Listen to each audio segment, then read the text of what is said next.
Hello and welcome to Darshan IAS. Today, in this session, we are going to discuss ethics, integrity, and aptitudes, that is paper 4, GS का paper 4 जो कि आपके civil services exam में आता है। Main exam में ये एक सब्जेक्ट है एथिक्स के नाम से, जो कि 2013 में इंट्रोड्यूस किया गया था सिविल सर्विसेज एग्ज़ाम में। यूपीएससी के एग्ज़ाम में भी सिविल सर्विसेज का जो एग्ज़ाम होता है उसमें भी ये पेपर है, और जो आपके स्टेट पीएससी के जो एग्ज़ाम्स होते हैं लाइक यूपी पीएससी और अदर स्टेट एग्ज़ाम्स, तो उनमें भी ये वाला जो पेपर है ये पूछा जाता है। तो इसमें कुछ टॉपिक्स होते हैं आपके, जैसे कि सबसे पहला है आपका एथिक्स, इंटीग्रिटी एंड एप्टीट्यूड। ये तो पूरा सब्जेक्ट ही है, ठीक है। तो इसमें जो पहला है वो एथिक्स और ह्यूमन इंटरफेस। तो इस तरीके से आपके टॉपिक्स होते हैं जिनको आपको एक्सप्लेन करना होता है एग्ज़ाम में। डिस्क्रिप्टिव पेपर होता है। एक चीज़ मैं आपको बता दूं, इस एग्ज़ाम को कंडक्ट कराने के पीछे पर्पस क्या है यूपीएससी का या फिर स्टेट पीएससीज का, वो आपके सामने बिल्कुल क्लियर होना चाहिए, ठीक है। अब एक चीज़ मैं आपको बता दूं कि अगर आपको ये लगता हो कि वो ये देखना चाहते हैं कि how ethical you are, no it is not true. वो ये देखना नहीं चाहते कि आप कितने एथिकल हो, आप में कितनी एथिकल वैल्यूज़ हैं, उनको ये नहीं देखना है। और वो एक एग्ज़ाम के थ्रू देख भी नहीं सकते, क्योंकि जब आपसे एग्ज़ाम में पूछा जाएगा कि क्या आप ईमानदार हैं, तो आप ये तो नहीं कहेंगे कि नहीं मैं ईमानदार नहीं हूँ, ठीक है। तो इसीलिए उन्होंने क्या किया है, उन्होंने एग्ज़ाम में कई सारी केस स्टडीज़ को भी रखा है, जो कि आपका सेकेंड पार्ट है। इस सिलेबस का सेकेंड पार्ट है जो कि केस स्टडीज़ होते हैं। उसमें क्या है, आपको वेरियस सोशियो पॉलिटिकल प्रॉब्लम्स होती हैं, एडमिनिस्ट्रेटिव प्रॉब्लम्स होती हैं। अब उन प्रॉब्लम्स के थ्रू वो ये देखना चाहते हैं कि इस तरीके की प्रॉब्लम अगर आप अपने प्रोफेशनल लाइफ में फेस करते हैं एज एन एडमिनिस्ट्रेटर, आप आईएएस या आईपीएस जो भी ऑफिसर बनते हैं, तो ऑफिसर बनने के बाद में जब आप इस तरीके की प्रॉब्लम्स को फेस करते हैं, तो उन प्रॉब्लम्स को आप किस तरीके से सॉल्व करते हैं, कितनी कॉम्पिटेंसी के साथ में आप उन प्रॉब्लम्स को फेस करते हैं, उनका सॉल्यूशन निकालते हैं बिना किसी प्रॉब्लम में फंसे हुए। ईजिली आप किस तरीके से सोसाइटी को उस प्रॉब्लम से बाहर निकाल पाते हैं, ठीक है। तो वो इन सारी चीज़ों का स्टडी करना चाहता है। आपके अंदर जो भी एथिक्स हैं, इंटीग्रिटी है और आपका जो एप्टीट्यूड है, ठीक है, उसको वो चेक नहीं कर पाता इस एग्ज़ाम में, बट ये देखना चाहता है कि आपके जो एथिक्स हैं वो किस तरीके से जो आपको प्रॉब्लम्स होने वाली हैं अपनी प्रोफेशनल लाइफ में, उनको किस तरीके से आप सॉल्व कर सकते हो, उसको यही देखना होता है। इसमें क्या है कि आपका जो एडमिनिस्ट्रेशन होगा, उस एडमिनिस्ट्रेशन में आपकी जो प्रॉब्लम्स हैं उनको आप किस तरीके से सॉल्व करते हैं, उसको एग्जामिनर को चेक करना है, जिसकी वजह से ये पेपर एग्जाम में रखा गया है, ठीक है।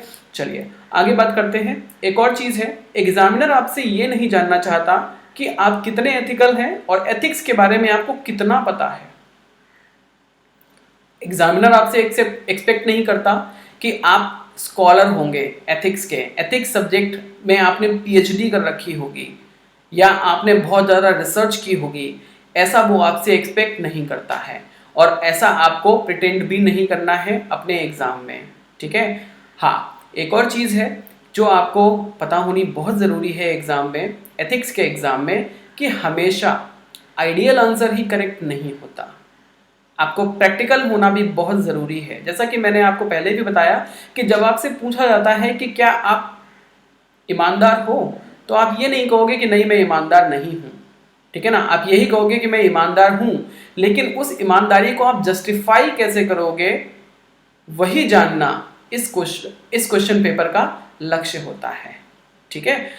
आप करप्शन करोगे कल को, नहीं करोगे, वो कल का मैटर है, लेकिन जब करप्शन के ऊपर आपसे क्वेश्चन पूछा जाएगा तो उस क्वेश्चन को आप किस तरीके से डील करते हो, उसका आंसर आप कितने अच्छे तरीके से देते हो, ये आपको समझना होगा इस एथिक्स, इंटीग्रिटी और एप्टीट्यूड के पेपर में। इसमें वेरियस थॉट्स को आप पढ़ने वाले हैं, इंडियन और वेस्टर्न फिलोसोफर्स को पढ़ने वाले हैं, कुछ महान विभूतियाँ हैं उनको आप पढ़ने वाले हैं, जिनके विचारों से आपको एथिक्स समझ में आएगा, एथिक्स क्या होते हैं, इंटीग्रिटी क्या होती है, एप्टीट्यूड क्या होता है।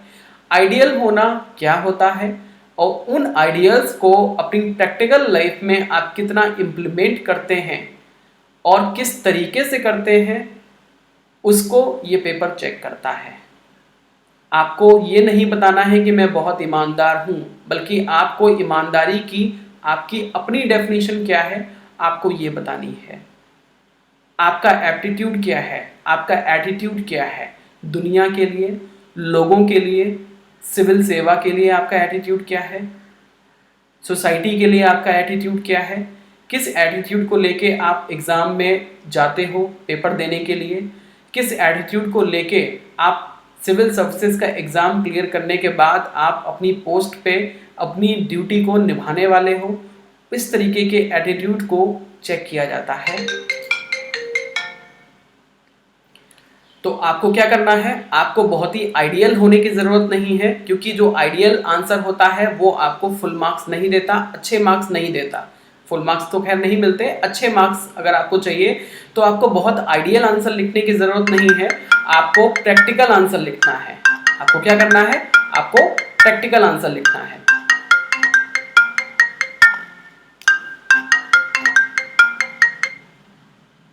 सॉरी, बीच में इंटरप्शन कॉल आ गया। आगे रिज्यूम करते हैं क्लास को। तो एक चीज़ मैं आपको और बता दूं, ये जो पेपर है आपका एथिक्स, इंटीग्रिटी और एप्टीट्यूड का, इसके लिए आपको जो भी स्टडी मटेरियल मिलता है, हो सकता है आप किसी कोचिंग इंस्टीट्यूट में तैयारी कर रहे हो सकता है आप सेल्फ स्टडीज़ कर रहे हो, लेकिन दोनों ही दशाओं में आपके पास स्टडी मटेरियल तो होना ही चाहिए। अब कौन सा स्टडी मटेरियल ऑथेंटिक रहता है, कौन सा स्टडी मटेरियल अच्छा रहता है, कौन सा ठीक नहीं है, ये भी आपको पता रहना चाहिए। किसी भी कोचिंग के या फिर किसी भी इंस्टीट्यूशन के जो नोट्स थे उनको ब्लाइंडली फॉलो करना बिल्कुल भी अच्छी बात नहीं है। कुछ बुक्स हैं मार्केट में, जैसे कि हमारे पास कई सारी बुक्स हैं। ये सबसे ज़्यादा अगर फेमस बुक है वो चलती है तो ये है, ये लेक्सिकॉन की बुक है। ये काफ़ी बच्चों में फेमस है और काफ़ी अच्छी भी बुक है, ठीक है। तो आपको क्या करना है कि आपको ये देखना है कि जो आपके एग्ज़ाम में क्वेश्चंस आते हैं, क्वेश्चंस पूछे जाते हैं, उन क्वेश्चंस का आंसर देने के लिए जो कंटेंट होता है, क्या वो कंटेंट उस स्टडी मटेरियल में है या नहीं है, आपको ये देखना है, ठीक है। क्योंकि जब तक आप एग्ज़ाम में क्वेश्चंस का आंसर नहीं दे पाते हो, तब तक वो जो स्टडी मटेरियल आपने पढ़ा है वो आपके किसी काम का नहीं है। तो आपको क्या करना है, आपके पास जो भी स्टडी मटेरियल है उसको आपको मैच करना है प्रीवियस ईयर के कम से कम 2 से 3 क्वेश्चन पेपर्स से। अगर वो मैच होता है, अगर आपको लगता है उस स्टडी मटेरियल को पढ़ के आप जो प्रीवियस ईयर के क्वेश्चंस पेपर्स हैं उनको सॉल्व कर सकते हो, इसका मतलब ये है कि वो जो स्टडी मटेरियल है वो ऑथेंटिक है और वो आपके एग्ज़ाम के लेवल का है और वो आपकी हेल्प करने वाला है। तो इन चीज़ों का आपको ध्यान रखना है जब आप सिविल सर्विसेज में अपने यूपीएससी के एग्ज़ाम में या फिर स्टेट पीएससी के एग्ज़ाम में पेपर लिखने के लिए जाते हैं, तो आपको इन चीज़ों का ध्यान रखना होता है। चलिए आगे बात करते हैं। आज का जो टॉपिक है हमारा, इसमें ये हमारा सबसे पहला टॉपिक है और सबसे पहले टॉपिक में हम बात करने वाले हैं आज एथिक्स की, क्योंकि हमारा जो सब्जेक्ट है वो क्या है, एथिक्स, इंटीग्रिटी और एप्टीट्यूड। तो इसमें सबसे पहला जो वर्ड है वो क्या है, एथिक्स। सबसे पहला जो हमारी टॉपिक है वो क्या है, हमारा एथिक्स है और एथिक्स को हमें अच्छे से पता होना चाहिए एथिक्स क्या है, उसके बाद ही हम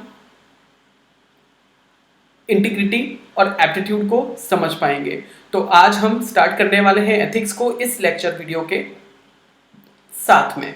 तो एक चीज़ मैं आपको बता दूं कि जब भी आप एथिक्स को रेफर करते हैं, तो एथिक्स हो गया या फिर कोई भी टॉपिक हो गया एग्जाम में, आपको क्या करना है, उस टॉपिक से रिलेटेड अगर कोई फिलॉसफी है इंडियन या फिर वेस्टर्न, अगर कोई कोटेशन है तो आप उसको निकाल के लाइए, वो आपको बहुत अच्छे मार्क्स दिलवाएगा, क्योंकि उससे आपका जो आंसर है वो काफ़ी स्ट्रांग हो जाता है सिविल सर्विसेज के एग्ज़ाम में, किसी भी एग्ज़ाम में, ठीक है।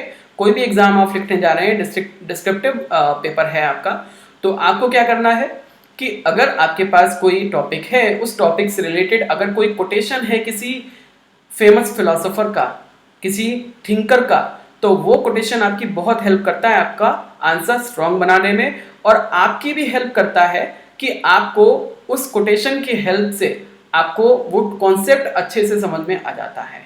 ठीक है, तो इसलिए आपको क्या करना चाहिए, आप इस तरीके के कोटेशंस को यूज कर सकते हैं जैसे मैंने यहाँ पे यूज किया है आपको समझाने के लिए कि एथिक्स क्या होते हैं। एथिक्स के लिए महाभारत में एक प्रिंसिपल दिया गया है, वो क्या है, आत्मानि प्रतिकूलानि परेशम ना समाचरेत। ठीक है, इसका मतलब क्या है, is the principle given in Mahabharata, और ये जो प्रिंसिपल है ये महाभारत में दिया गया है। इसका मतलब क्या है एक बार समझ लीजिए, the definition of ethics is well concretised in this maxim. ठीक है, ये जो मैक्सिम है, ये जो स्टेटमेंट है, इसमें एथिक्स की डेफिनेशन बहुत अच्छे से दी गई है। अब इसके अकॉर्डिंग क्या होता है, ethics comes from Greek word ethos meaning character and is the study of human action from the point of view of its rightfulness of और रॉन्गफुलनेस। ठीक है, अब देखो पहले हम बात करने वाले हैं इस स्टेटमेंट की कि इसका अर्थ क्या है, उसके बाद में जो एथिक्स है वर्ड, उसका एटिमोलॉजिकल मीनिंग हम देखने वाले हैं जो आपका सेकंड स्टेटमेंट में इसी पैराग्राफ में दे रखा है। ठीक है, ये कहते हैं आत्मानि प्रतिकूलानि परेशम ना समाचरेत, यानी कि आपकी आत्मा से आपको पूछना है कि क्या सही है और क्या गलत है। दूसरों के साथ में जो आपको व्यवहार करना है, अगर आपकी आत्मा कहती है कि ये सही है तो वो सही है। आपको अपनी आत्मा से उसका उत्तर जानना है। आपको अपनी अंतरात्मा से सवाल करना है कि दूसरों के लिए कौन सा व्यवहार सही है और कौन सा गलत है। तो उसी को हम क्या कहते हैं, उसी को हम एथिक्स कहते हैं। अब बात करते हैं the definition of ethics is well concretised in this maxim. ठीक है, इस तरीके से हमने एथिक्स की डेफिनेशन को जान लिया अकॉर्डिंग टू महाभारत। ठीक है, अब हम बात करने वाले हैं एथिक्स का एटिमोलॉजिकल मीनिंग। एटिमोलॉजिकल का मतलब होता है शाब्दिक अर्थ। जो शब्द होते हैं उनका भी अपने आप में कुछ मतलब होता है, अगर आप शब्दों के मतलब समझ जाते हैं। ठीक है, एथिक्स में, क्योंकि एथिक्स क्या है, ethics is a branch of philosophy. और फिलॉसफी में क्या होता है, अगर जो भी टर्म्स हैं उन टर्म्स को अगर आप अच्छे से समझ जाते हैं तो 75% फिलॉसफी तो आप समझ ही जाते हैं। ठीक है, तो वही एथिक्स में होता है। एथिक्स में अगर आप जो टर्म्स होते हैं उनका मतलब अगर आप जानते हैं, which means you know the concept. Clear, तो इसलिए हमें क्या करना है, एथिक्स के जो आपका एटिमोलॉजिकल मीनिंग है उसको आपको जानना है। That says character and the study of human actions from the point of view of its rightfulness और रॉन्गफुलनेस। अब जो एथिक्स है वो ग्रीक वर्ड के एथोस से लिया गया है। ठीक है, और उसका मतलब क्या है कि किसी भी चीज का, किसी भी व्यक्ति का कैरेक्टर और उसका स्टडी, किसका स्टडी, ह्यूमन का स्टडी। ठीक है, और उसके ह्यूमन एक्शंस जो होते हैं उनका स्टडी करना, और उन एक्शंस के थ्रू ये पता लगाना कि क्या चीज सही है और क्या चीज गलत है, क्या सही है क्या गलत है, क्या सही होना चाहिए क्या गलत होना चाहिए। इसकी जब हम स्टडी करते हैं तो दैट इज कॉल्ड एथिक्स, उसको हम एथिक्स कहते हैं। अब डेफिनेशन में देखते हैं, according to Milton Rokeach, a value is an enduring belief, mode of conduct और state existence that is personally और सोशली प्रेफरेबल। इसका कहने का मतलब यह है कि एक ऐसी वैल्यू यानी कि एक ऐसा मूल्य या फिर बिलीफ यानी कि आपकी सोच, ठीक है, या फिर मोड ऑफ कंडक्ट यानी कि आपके व्यवहार करने का तरीका, ठीक है, और स्टेट ऑफ एग्जिस्टेंस या फिर आपके रहने की अवस्था, दैट इज पर्सनली और सोशली प्रेफरेबल, जो कि पर्सनली भी प्रेफरेबल है, जिसको आप खुद से प्रेफर करते हो कि हाँ भाई ये ठीक है, और सोशली भी प्रेफरेबल है, जिसको सोसाइटी भी प्रेफर करती है कि हाँ यही सही तरीका है रहने का, सोचने का, व्यवहार करने का। तो इसको हम क्या कहते हैं, इसको हम एथिक्स कहते हैं। ठीक है, यानी कि एथिक्स को अगर हम सीधे शब्दों में देखते हैं तो हम क्या बोलते हैं, the science of morals is called ethics. Clear, चलिए आगे बात करते हैं। Example, national values include patriotism. अगर हम नेशनल वैल्यूज की बात करते हैं तो उसमें पैट्रियटिज्म आता है, डेमोक्रेसी आती है, इंटीग्रिटी आती है, इंटीग्रिटी ऑफ नेशन आता है। While ethical behaviour is one which abides by ethical means to achieve desired ends. ठीक है, जबकि अगर हम एथिकल बिहेवियर की बात करते हैं तो वो क्या होता है, वो होता है एथिकल मीन्स को मानना, एथिकल मीन्स को मानना, जो एथिकल साधन है उनको मानना और उन साधनों को मान के क्या करना, अपने जो वांछित जो आपके परिणाम हैं उनको प्राप्त करना। ठीक है, जो आपके वांछित यानी कि जो डिजायरेबल एंड है आपका, यानी कि जो आपका पर्पस है उसको प्राप्त करने के लिए आपको एथिकल मीन्स को जुटाना, यानी कि जो आपके साधन होंगे आपके साध्य को तक पहुंचने के लिए, आपके गोल लक्ष्य तक पहुंचने के लिए जो आपके साधन होंगे वो कैसे होने चाहिए, वो एथिकल होने चाहिए, यानी कि ऐसे होने चाहिए जिसको आप पर्सनली भी एक्सेप्ट करते हो और सोसाइटी में भी उसको एक्सेप्ट किया जाता है। तो वो क्या कहलाते हैं, वो एथिक्स कहलाते हैं। चलिए आगे बात करते हैं, एथिक्स इन ह्यूमन लाइफ। अब ह्यूमन लाइफ में एथिक्स किस तरीके से काम करते हैं, क्या होते हैं, इसको एक बार देखते हैं। Ethics determine the consequences of human actions in almost all areas of life and are therefore defined differently for various professions. For example, corporate ethics, managerial ethics, journalist ethics, ethics for medical practitioners और administrative ethics. ठीक है, अब देखो जो ethics हैं वो क्या करते हैं, वो आपके परिणाम की घोषणा करते हैं, वो परिणाम का निर्धारण करते हैं। किसके बेस पर, आपके एक्शंस के आधार पर, आपके कार्य के आधार पर, आपकी शैली के आधार पर, आपके मोड ऑफ कंडक्ट के आधार पर, आपके व्यवहार के आधार पर। ठीक है, उसका परिणाम जो है वो निर्धारित होता है, लेकिन उसमें क्या होना चाहिए, उसका जो मीडियम है वो एथिकल होना चाहिए।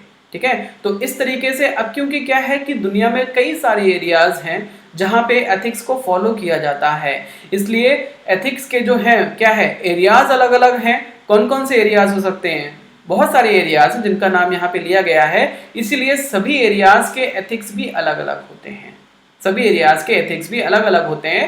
फॉर एग्जाम्पल अगर हम बात करते हैं कॉर्पोरेट एथिक्स की, ठीक है, तो कॉर्पोरेट एथिक्स में पंक्चुअलिटी इज एन एथिक, वहां पे जो पंक्चुअलिटी वो क्या है, वो एक एथिक है, सिंसियरिटी एक एथिक है।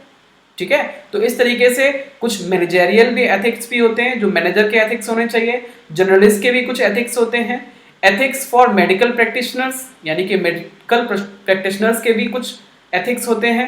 ठीक है, या फिर जो एडमिनिस्ट्रेशन में होते हैं उनके भी कुछ एथिक्स होते हैं। अब क्योंकि हमारा जो एग्जाम है उसका संबंध एडमिनिस्ट्रेशन से है, तो इसलिए हम कौन से एथिक्स की बात करेंगे, हम ये लास्ट वाले जो है एडमिनिस्ट्रेटिव एथिक्स, हम इनकी बात करने वाले हैं, हम एडमिनिस्ट्रेटिव एथिक्स की बात करने वाले हैं। और इन्हीं एथिक्स को आपसे एग्जाम में पूछा जाएगा डायरेक्ट क्वेश्चन के थ्रू और केस स्टडी के थ्रू। तो चलिए आगे बात करते हैं। Administrative ethics are always an issue of concern as administrative decisions have widespread impact on the well being of society. ठीक है, अब देखो क्या होता है, जो एडमिनिस्ट्रेटिव एथिक्स होते हैं वो बहुत इंपॉर्टेंट होते हैं, इसलिए क्योंकि जो एडमिनिस्ट्रेशन में लोग बैठे हुए हैं उनके एथिक्स कितने हैं, कहाँ तक हैं, कितना वो उनको फॉलो करते हैं, नहीं फॉलो करते हैं, उसका असर पूरी सोसाइटी पे पड़ता है, इंडिविजुअल्स पे पड़ता है, पूरे कंट्री पे, पूरे नेशन, पूरे स्टेट पे पड़ता है। इसलिए उनके एथिक्स की स्टडी करना बहुत इंपॉर्टेंट हो जाता है। The ethical issues in administrative decisions therefore can not be ignored or avoided as they guide in determining fair and equitable treatment for all citizens and for reinforcing trust in government। इसीलिए जो लोग administration में होते हैं उनके ethical issues जो होते हैं और जो उनके एडमिनिस्ट्रेटिव डिसीजंस होते हैं उनको हम इग्नोर नहीं कर सकते, उसको हम अवॉइड नहीं कर सकते, क्योंकि वही डिटरमाइन करते हैं हमारा देश का भविष्य।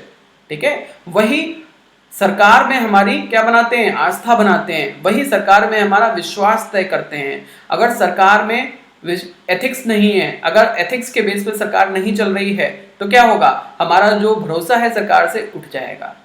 ठीक है, अगर एथिक्स को फॉलो नहीं कर रही है सरकार से भरोसा उठ जाएगा, फिर क्या होगा, फिर अनार्किज्म आ जाएगा, यानी कि अराजकता आ जाएगी, सरकार जो है वो गिर जाएगी। क्लियर, आगे बात करते हैं इन पब्लिक लाइफ। अब पब्लिक लाइफ की बात करते हैं। Ethics for administrators as much as for politicians and citizens at large has been a central issue of analysis, especially since Plato argued for a philosopher king to rule a society।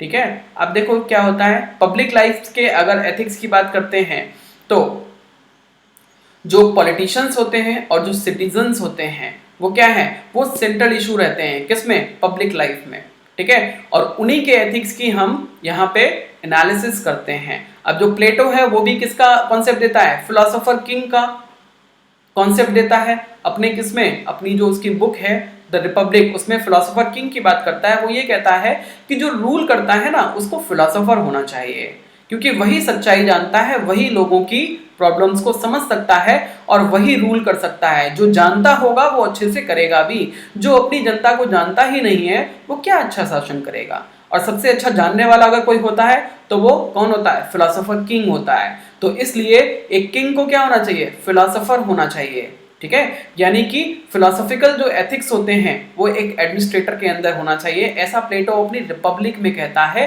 तभी वो एक अच्छा administrator बन पाएगा। Although couched in different terms, ethics over a period of time has been studied with the same questions as were raised by Machiavelli while instructing the prince। अब क्या होता है, टाइम के साथ में जो एथिक्स हैं वो चेंज होते हैं, टाइम के साथ में, स्पेस के साथ में, और डिमांड के आधार पर, सोसाइटी की डिमांड के आधार पर जो एथिक्स हैं वो चेंज होते रहते हैं, ठीक है। अब जो आगे है मिक्विल्ली है, वो क्या कहता है अपने एक प्रिंस से, राजकुमार से क्या कहता है, ठीक है, एक फिलोसोफर है वेस्टर्न, ठीक है। अब वो क्या कहता है, should a leader be honourable और रूथलेस। एक जो लीडर है उसको ऑनरेबल होना चाहिए या फिर रूथलेस होना चाहिए, क्रूर होना चाहिए, ठीक है। क्या होना चाहिए, उसको मॉरल होना चाहिए या फिर अमोरल होना चाहिए, उसमें मोरालिटी होनी चाहिए या फिर मोरालिटी की कोई ज़रूरत नहीं है, उसको पैशनेट होना चाहिए या फिर प्रोफेशनल होना चाहिए, उसको अपने पैशन से लेना देना होना चाहिए या फिर उसको अपनी प्रोफेशनल लाइफ को पहले इंपॉर्टेंस देनी चाहिए, ठीक है। ये क्वेश्चंस करता है। उसको असर्टिव होना चाहिए और रिस्पॉन्सिव होना चाहिए। असर्टिव और रिस्पॉन्सिव का मतलब यह है कि उसको सिर्फ अपनी बातें थोपने वाला होना चाहिए या फिर वो दूसरों की बातों की कदर करे, सबकी बात को माने, उसको ऐसा होना चाहिए। कैसा होना चाहिए, ठीक है।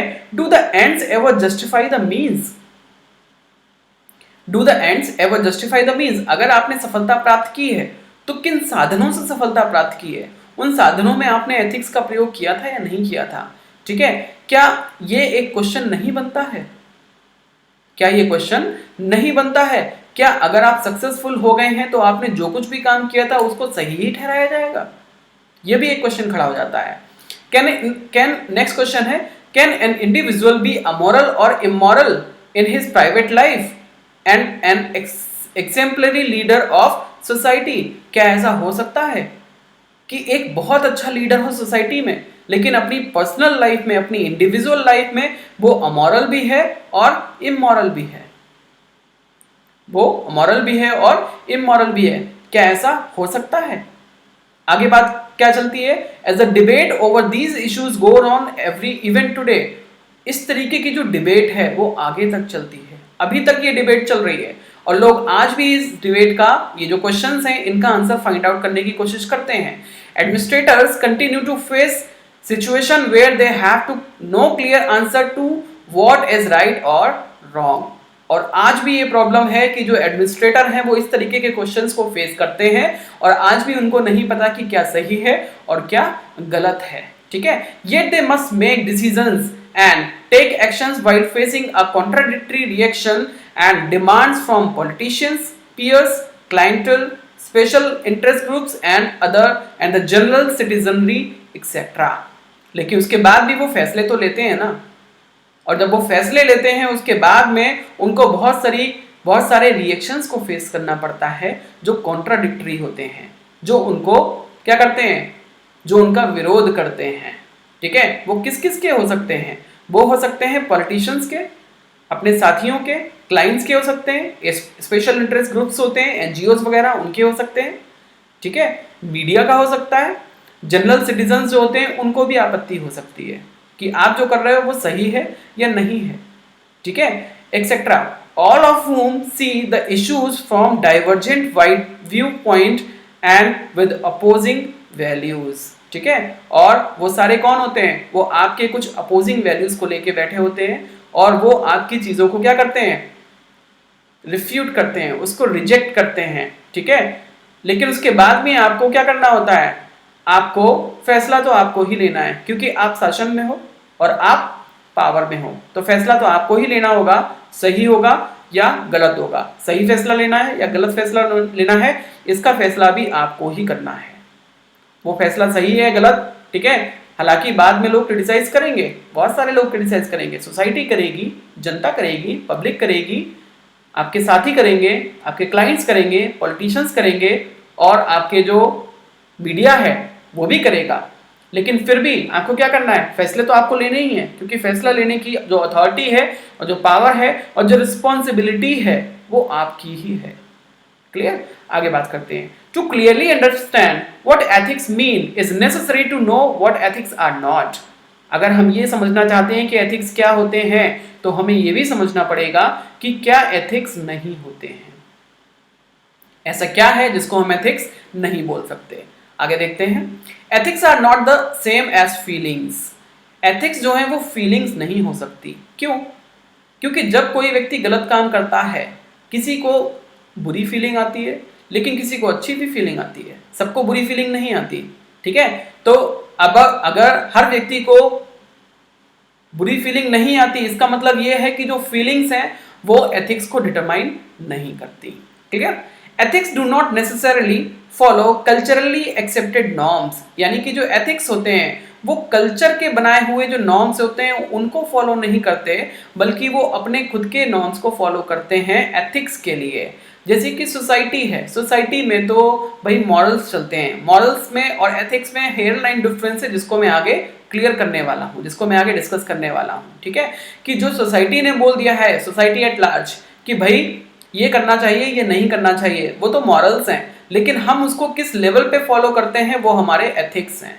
क्लियर? तो इसलिए जो एथिक्स हैं उसको कल्चरल एक्सेप्टेंस की जरूरत नहीं है, वो हमारे ऊपर है। हम एथिक्स होकर या नहीं होकर भी क्या कर सकते हैं, मोरालिटी को फॉलो कर सकते हैं। Next, ethics are not a science.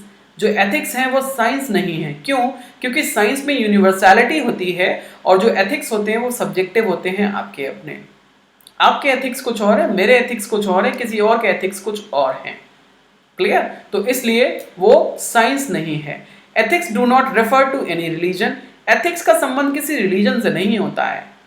For example IAS वो भी रिलीजन को फॉलो करते हैं, लेकिन उसके बाद भी उनके जो एथिक्स हैं वो कैसे हैं, सोसाइटी के लिए डिस्ट्रक्टिव हैं, वो डेवलपमेंटल नहीं है। तो इसका मतलब ये है कि जो एथिक्स हैं वो रिलीजन को फॉलो नहीं करते, जो रिलीजन है वो एथिक्स को डिटरमाइन नहीं करता। क्लियर? दस, ethics refer to the following two factors. इस तरीके से जो एथिक्स है वो दो फैक्टर्स को क्या करता है, फॉलो करता है। क्या दो फैक्टर्स हैं? पहला, ethics refer to well founded standards of tight and wrong, sorry यहां पे राइट होगा, right and wrong, right and wrong that prescribe what humans ought to do. ठीक है, यानी कि एथिक्स बात करते हैं कि ह्यूमंस को क्या करना चाहिए। ह्यूमंस को ह्यूमंस तभी कहा जाएगा जब वो करेंगे जो उनको करना चाहिए, ऐसा एथिक्स कहते हैं। आगे बात करते हैं, usually in terms of rights, obligations, benefits to society, fairness और specific virtues, that is called ethics.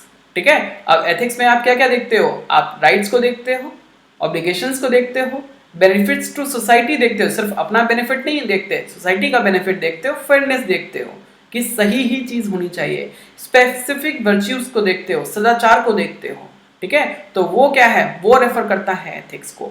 Second है आपका, ethics refer to the study and development of one's ethical standards. अब एथिक्स जो है वो क्या करता है, वो ऐसी स्टडी और डेवलपमेंट की बात करता है जो किसी के एथिकल स्टैंडर्ड की डेवलपमेंट की बात करता है। ठीक है ना, वो किसी के एथिकल स्टैंडर्ड के डेवलपमेंट की बात करता है। Next, it is well understood that feelings, laws and social norms can deviate from what is ethical. Clear? अभी तक हमने यही पढ़ा है कि जो फीलिंग्स हैं, जो लॉज हैं, सोशल नॉर्म्स हैं, वो क्या कर सकते हैं, वो जो आपके एथिक्स हैं उनसे डेविएट कर सकते हैं। So it is necessary to constantly examine one standards to ensure that they are reasonable and well founded। तो तो इसलिए आपको क्या करना चाहिए, इसलिए आपको कॉन्स्टेंटली एग्जामिन करना चाहिए, टाइम टू टाइम उसको चेक करते रहना चाहिए कि आपके जो स्टैंडर्ड्स हैं, आपके जो एथिक्स हैं वो क्या है, वो रीजनेबल हैं या नहीं है, वो वेल फाउंडेड हैं या फिर नहीं है। इसका फैसला तो आप खुद ही कर सकते हो, क्योंकि एथिक्स जो होते हैं वो आपके खुद के पर्सनल होते हैं, सब्जेक्टिव होते हैं। क्लियर? आगे बात करते हैं। Now we are going to discuss what is the difference between ethics and morals. ठीक है, अब एथिक्स और मॉरल्स में क्या डिफरेंस होता है इसकी हम यहाँ पे चर्चा करने वाले हैं। ये बहुत इंपॉर्टेंट है क्योंकि ज़्यादातर एस्पिरेंट्स में ये कंफ्यूजन रहता है कि एथिक्स में और मॉरल्स में क्या डिफरेंस होता है, क्या दोनों एक ही होते हैं या दोनों अलग अलग होते हैं। अब क्या होता है, एथिक्स और मॉरल्स को इंटरचेंजेबली यूज किया जाता है क्योंकि दोनों में जो डिफरेंस है वो बहुत छोटा सा है, हेयर लाइन डिफरेंस है। ठीक है, इसलिए दोनों को इंटरचेंजेबली यूज किया जाता है। तो यहाँ पे आपको पता होना चाहिए एथिक्स और मॉरल्स में क्या डिफरेंस है, तभी आप एथिक्स, इंटीग्रिटी और एप्टीट्यूड के पेपर को बहुत अच्छे से समझ पाओगे। क्लियर? आगे बात करते हैं। Ethics leans towards decisions based upon individual character and the more subjective understanding of right and wrong by individuals, whereas morals emphasizes the widely shared communal or societal norms about right and wrong. Clear है यहाँ पे? यानी कि ethics का मतलब होता है अपने इंडिविजुअल के खुद के अपने कैरेक्टर के बारे में उसकी खुद की subjective understanding about what is right and what is wrong, यानी कि सही और गलत की जो खुद की आपकी डेफिनेशन होती है वो आपके एथिक्स होते हैं, सीधे शब्दों में अगर कहा जाए। ठीक है, लेकिन मॉरल्स वो होते हैं जो एक सोसाइटी तय करती है कि क्या सही है सोसाइटी के लिए और क्या गलत है। सोसाइटी में आपको क्या करना चाहिए, क्या नहीं करना चाहिए, जब इन चीज़ों का निर्धारण सोसाइटी करती है तो उसको हम मॉरल्स कहते हैं। आपको अपनी लाइफ में पर्सनली क्या करना चाहिए, क्या नहीं करना चाहिए, क्या सही है और क्या गलत है, तो इसका डिसीजन जब आप लेते हैं तो वो क्या कहलाता है, वो एथिक्स कहलाता है। यही डिफरेंस है एथिक्स में और मॉरल्स में।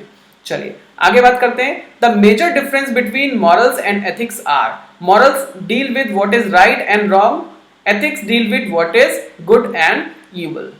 क्लियर है? यानी कि मॉरल्स ये बताते हैं कि क्या सही है और क्या गलत है, लेकिन एथिक्स ये बताती है कि क्या अच्छा है और क्या बुरा है।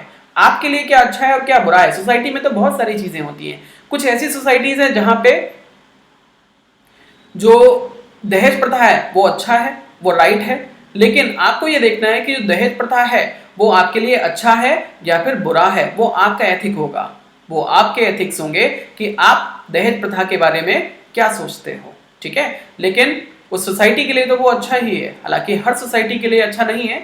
कुछ सोसाइटीज ऐसी हैं जहां पे दहेज प्रथा को आज भी अच्छा माना जाता है और वहां पे खूब चलती है। Morals are directed by society, culture or religion, while ethics are chosen by the person himself and govern his life. Clear? यानी कि जो morals होते हैं वो किसके द्वारा डायरेक्टेड होते हैं, सोसाइटी के द्वारा। सोसाइटी इनको डायरेक्ट करती है, यानी कि सोसाइटी जो है, कल्चर है, रिलीजन है, ये सारे लोग होते हैं जो मॉरल्स को डिसाइड करते हैं। लेकिन जो एथिक्स होते हैं वो इंसान खुद के लिए अपने डिसाइड करता है कि मेरे लिए क्या अच्छा है और क्या बुरा है। ठीक है, मेरे लिए, मेरे जीवन के लिए। As morals are framed and designed by group, there is no option to think and choose. अब क्योंकि जो मॉरल्स होते हैं वो एक ग्रुप के द्वारा बनाए गए होते हैं, तो इसलिए आपके पास कोई ऑप्शन भी नहीं होता चूज करने का और उसके बारे में सोचने का। The individual can either accept और रिजेक्ट, कि इंडिविजुअल जो है वो उसको एक्सेप्ट करे या रिजेक्ट करे। Conversely the people are free to think and choose the principle of his life in ethics. लेकिन पर्सनल लाइफ में इंसान अपने एथिक्स को खुद चूज कर सकता है कि मेरे लिए क्या सही है और क्या गलत है।